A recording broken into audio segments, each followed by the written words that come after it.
Bonsoir Stéphane, le chef de l'État dans son discours de ce matin, la ministre de la Transition écologique hier avec la loi mobilité, la majorité veut réduire la dépendance à la voiture, développer les transports propres, désenclaver les régions les plus isolées. Ce sont les pistes qui sont évoquées, mais en attendant, les taxes sur les carburants vont continuer d'augmenter, même de manière progressive. Invité de Corsi Gazer, Charles Velloutini, bonsoir, vous êtes économiste.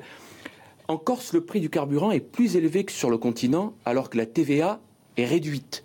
Est-ce que c'est le coût du transport qui explique cet écart uniquement? Non, je ne pense pas. Effectivement, il y a un paradoxe. L'écart est assez considérable. On sait que c'est de l'ordre de 7%, l'écart sur le diesel et l'essence vis-à-vis du continent français. Alors pourquoi ?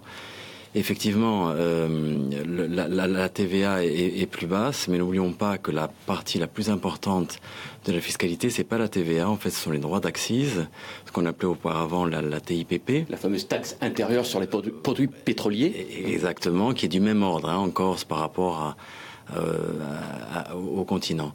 Donc pourquoi est-ce que c'est plus cher? Je crois qu'il y a une explication qui est naturelle de chercher. Quelle est la vôtre? Alors, je crois qu'il y a un vrai surcoût au niveau de la distribution et du stockage des carburants en Corse. Je crois qu'on a tous envie de comprendre ce qui se passe. Moi, je n'ai pas de réponse toute faite. Je pense simplement que... Est-ce qu'il y a une situation de monopole? Je pense qu'effectivement, il y a une question sur un oligopole, peut-être une absence de concurrence. L'IGF, dans son rapport du mois dernier, oui, tout à fait, a fait une bonne proposition. Je crois qu'il faut saisir, de faire venir l'autorité de la concurrence et comprendre ce qui se passe. Quand on regarde les chiffres des dépôts pétroliers de la Corse, sur cette année, on voit qu'il y a eu une forte augmentation, 20,46%. Ça va dans le sens de ce que vous dites, cet oligopole qui finalement s'enrichit, C'est un indice qui va dans ce sens-là, mais moi je serais quand même prudent parce que aussi le métier nous fait valoir à juste titre que la structure de la distribution en Corse est différente, il y a un maillage important, on n'a pas les effets d'échelle qu'on a sur le continent.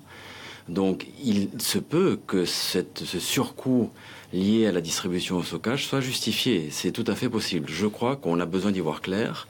On a besoin effectivement de voir si la concurrence est trop faible, si on a besoin de casser cet oligopole.